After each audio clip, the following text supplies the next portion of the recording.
Have you been wanting to use less text and more visuals in your presentations, but you're anxious that you'll forget what to say if you don't have your notes on the slides? Or maybe you found this video because you have forgotten what to say in your presentation. Maybe you do find yourself stumbling or losing your place, and you are looking for ideas on how to remember next time. Either way, this video is for you. Hello, I am Dr. Echo Rivera, and welcome to my channel, More Than PowerPoint, where I help academics and researchers and those who went the non-academic path learn how to create visually engaging presentations. And I run a professional development training. It's called the Presentation Skills Masterclass series, and most of it is about helping people use less text and more visuals. So this is easily one of the top 10 topics I find myself talking about all the time and helping people with on a daily basis. And I want to reassure you right now, I am not going to tell you you have to memorize your script. I have a different recommendation. But you're not going to actually believe my recommendation until we talk about a few things first. And it's really important to walk away from this video knowing what actually makes it more likely someone will forget their speech during the actual presentation. So we have to walk through a few different strategies first, because a lot of people just honestly, they just get it wrong. So let's do like a little game. Let's make it a little fun. I'm going to show you 4 speaker habits, and 2 of them will be effective strategies that help people remember what they wanted to say during their presentation. And 2 of them will be ineffective strategies that actually make them more likely to forget what they wanted to say. So here are the 4 strategies. The speaker relied on a script. The speaker did not write a script at all. The speaker put their speaker notes on the slides, so the slides had the text. And the speaker did not put their notes on the slides, so the slides had less text. Okay, so relying on a script, that first one, is that effective and helpful, or is that ineffective and unhelpful? This might surprise you, but it is one of the most effective and helpful strategies you can implement as part of your presentation workflow, which means that not writing a script is an extremely ineffective and unhelpful strategy. If you think scripts are a bad thing, it's probably because you're still stuck on this idea that having a script and practicing it makes you sound like a robot, or it makes you sound unnatural, whatever that means. But it's not true. It is literally the opposite. All of those natural speakers that you see have actually scripted and practiced that talk over and over again, because no one is a natural speaker. That's just not a thing. There are people who aren't scared to get up in front of a crowd and talk. There are people who love getting up in front of a crowd and talking to them. But that does not make them a natural speaker. Public speaking is a skill that you have to prepare for. Here is a training client of mine who commented on my video about how to script and practice. And she said, I have definitely come around to the idea that scripting is better, at least for professional presentations. I practiced my TEDx talk, awesome, at least 30 times out loud. Part of that was rewriting it. Part was also memorizing. But at the end, what makes it good, as people tell me, is that it looks effortless. LOL. Could not have said it better myself. And no, I am not saying you need to practice every single presentation 30 times. Please do not get stuck on that. The point is that looking like a natural speaker involves a lot of effort behind the scene. No one just walks up there and delivers a powerful speech off the top of their head or with like one run through. Honestly, I think people use these myths as a way to kind of ease their guilt when they put less effort into preparing for their presentation than they know they should. Like, it's kind of like, oh, well, gee whiz, I'm not a natural speaker like she is over there. And if I work hard at it and write a script and practice, I'll be worse at it, right? Like when we say that out loud, it doesn't really make sense. So, how do you remember what to say in a presentation? You have a script and practice it the right way.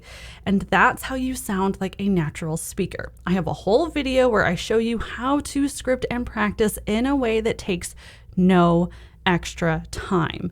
Scripting and practicing should not be an extra step when you work on your presentation. So definitely check out that video if you are surprised by all of this.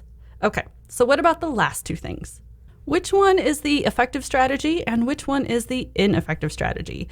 Well, when it comes to helping a speaker remember what they want to say during the presentation, having the speaker notes on the slides and putting all that text on the slides is one of the most ineffective and unhelpful things you could possibly do to yourself if you want to remember what you wanted to say, which means having less text on your slides and more visuals is the most effective and helpful strategy to help you remember what to say. Hey, Dr. Echo Rivera here, just popping in to say, whoa, we just busted some big myths out there about being an effective public speaker. And those are just two of the most common myths out there. Real quick, I can tell you another one.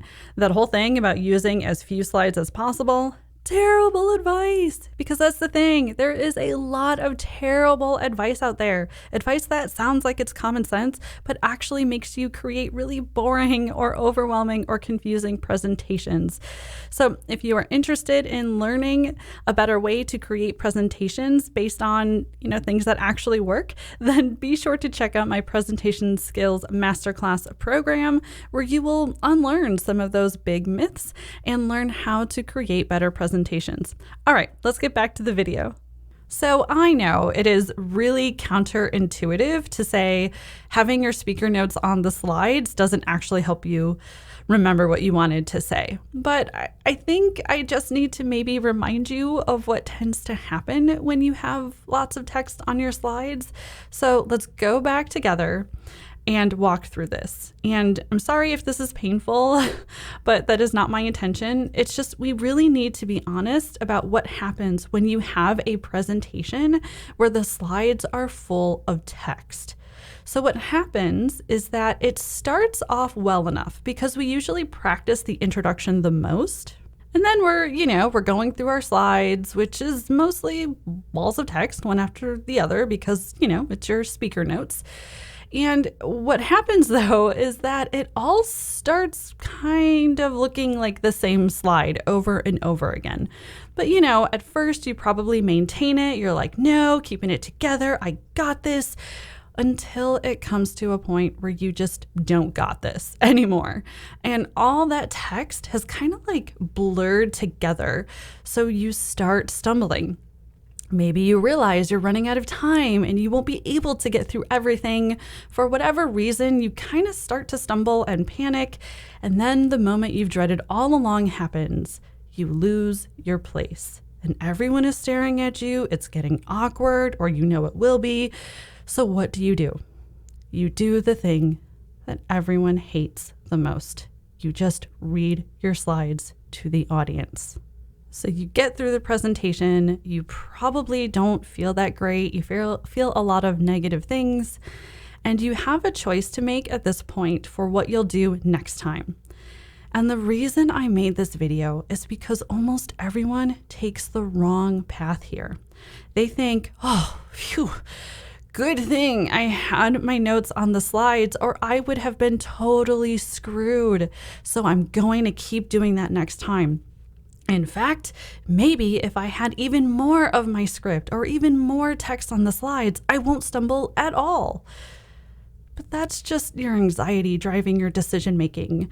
And we all know that anxiety is kind of a jerk and usually not actually our friend and doesn't usually help us. It kind of makes us do weird things or have coping strategies that don't always work. So yeah, that might make you feel better before your presentation, but it will not help you do better during the presentation. It creates this like non-stop negative spiral. But there is another choice.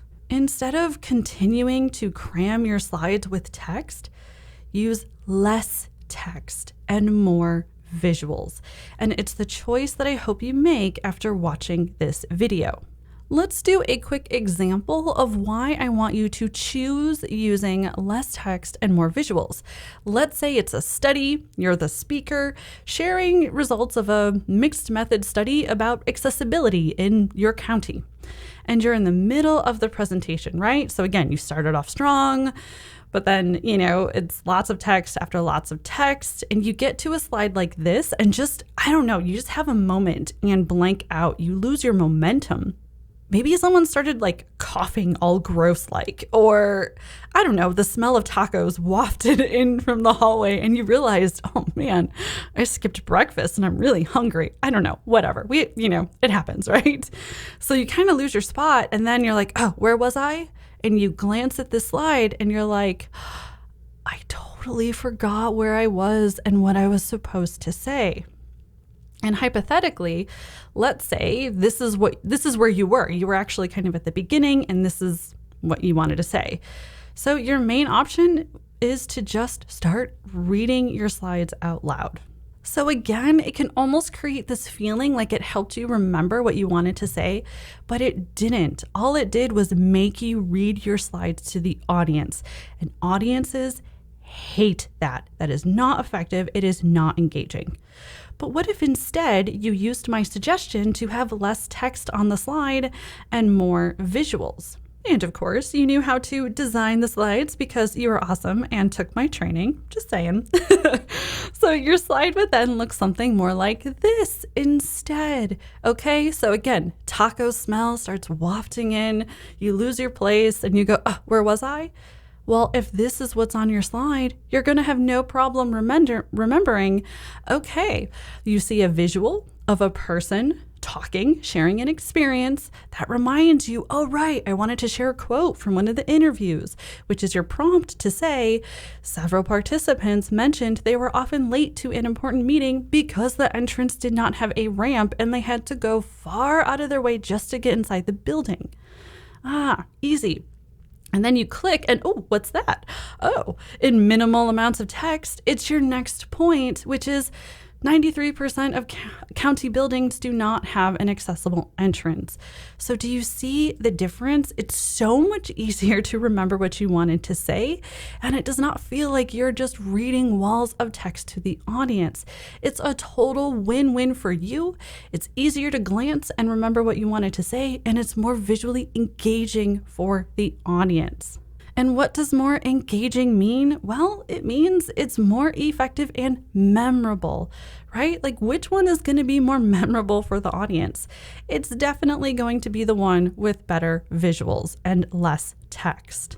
So I hope this example helps you see why going the direction of relying on your text can really just make it worse. And it's better for you and your audience if you use less text and more visuals. Now, if you're savvy, you might be asking, okay, but what about those 3 other bullet points? Do I just memorize those and then I'm still in the same position? The answer is no, you don't, and no, you aren't. Just keep doing what I showed you already. It's that simple. Don't overthink it. And make sure that you check out my course where I literally show you what to do and all kinds of options for this. But let's address that whole memorizing your script thing. As I promised in the beginning, I'm not going to tell you that you have to memorize your script. Using less text and more visuals will help you. But if you do want to memorize your script, you totally can. It is not actually a bad thing to do. It will not make you sound like a robot if you do it the right way. It's just really time consuming, which is why I say you don't really have to for most of your presentations. You only need to start memorizing things if it's like really high stakes and you are on a strict clock, like a TEDx talk or your job talk or your teaching demo. Then yeah, you probably do want to do some level of rehearsing and memorizing certain parts or all parts. It kind of depends. But for something like a conference presentation or a class lecture, I don't think you need to memorize your script. Now, before we wrap up, I know some of you watching are going to be tempted to dismiss everything I just said because you think I don't understand your struggles, and you think maybe I don't understand your intense fear of public speaking or your intense anxiety, because maybe you think I'm an extrovert who has always been good at this. So let's talk about that, because that's definitely not true. So first of all, let's just say, we've got our scale of introvert to extrovert, right? From super introvert to super extrovert. I hear this all the time where people think I'm like all the way over here on the extrovert end because, I'm on YouTube and stuff. Hysterical, because I'm not an extrovert at all. I am like all the way over here at the very, very end of maximum introversion. Like I could literally go months not leaving my apartment. And I did. When the pandemic hit, I was totally fine with social isolation for a good 6 to 9 months before I started cracking. So seriously, hardcore introvert over here.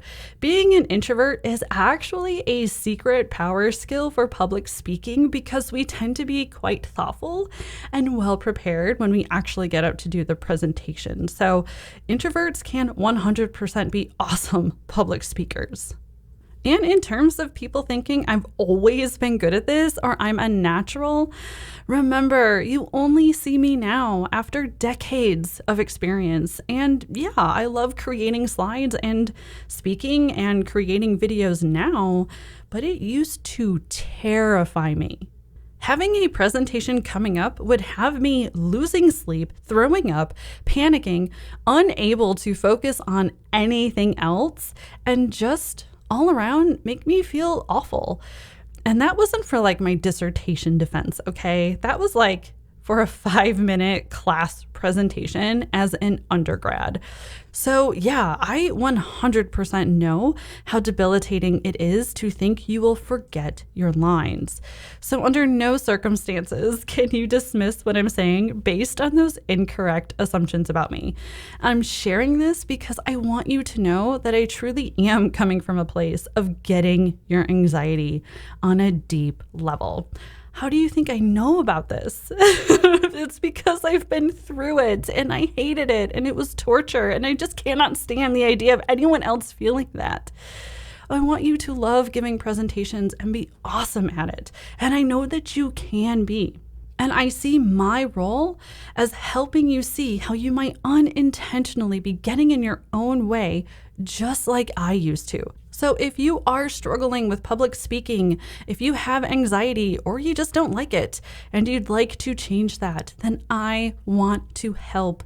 Because again, I know how much it sucks to hate public speaking. And if you're in this academic research and then even the non-academic path, you have to do a lot of it.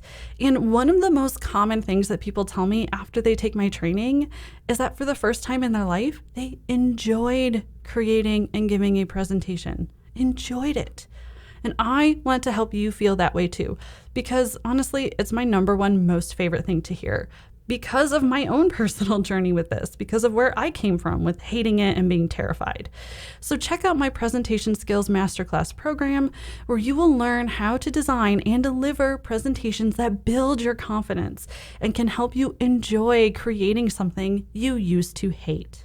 You can even get started for free. I have a free training about how you can create engaging talks and lectures without needing more prep time. Yes, it's through learning the 6 gears of engaging presentations, so the link is below. Now, everyone always asks me, well, what I use to make my videos and presentations, and this whole video was just a PowerPoint presentation. I have an Office 365 home and personal subscription, no affiliate link, no sponsorship. I'm just telling you what I use because I do recommend PowerPoint. It is the most powerful and fastest app to help you create visually engaging presentations. Well, if you made it to the end, you are awesome. Thank you so much. Let me know what you think. And if you know someone who seems to struggle with remembering their script or they're having a hard time delivering a strong presentation, send them my way. I am here to help. And if that's you, then please like and subscribe, hit that bell so you get notified when my next video comes out.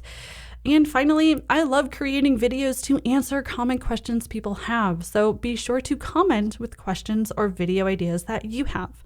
All right, I'll see you in the next video. Bye!